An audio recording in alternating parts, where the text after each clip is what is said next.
Alephata police स्टेशनने दमदार कामगिरी करत नागरिकांचे गहाळ झालेले एकूण 52 मोबाईल राज्य परराज्यातून शोधून काढले आहेत। आळेफाटा पोलीस स्टेशन हद्दीमध्ये सन 2023-24 दरम्यान गहाळ झालेले व तक्रार दाखल झालेल्या मोबाईलपैकी वेगवेगळ्या कंपनीचे एकूण 52 मोबाईल शोधून काढले असून त्यांची चालू बाजार भावाप्रमाणे 13 लाख रुपये किंमत होत आहे। आळेफाटा पोलिसांनी राज्य परराज्यातून वेगवेगळ्या ठिकाणावरून सदर मोबाईल शोधून काढले असून नागरिकांचे गहाळ झालेले व चोरीस गेलेले ह्या मोबाईल फोनचे वाटप करण्यात येणार आहे।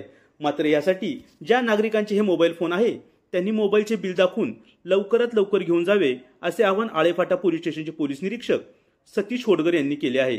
सदरची कामगिरी ही पुणे ग्रामीणचे पोलीस अधीक्षक पंकज देशमुख, जुन्नर उपविभागीय पोलीस अधिकारी रवींद्र चौधर यांच्या मार्गदर्शनाखाली आळेफाट्याचे प्रभारी अधिकारी पोलीस निरीक्षक सतीश होडगर, सहाय्यक पोलीस निरीक्षक Sunil Badgujar, police inspector Pawar, cyber police स्टेशनचे पोलीस निरीक्षक Umesh Tawaskar, police Naik Sunil Koli, police constable Malunje, police constable Sachin Kobal, police constable Lohate, police मित्र अमित घोगरे यांनी केली आहे। Day today news Alephata.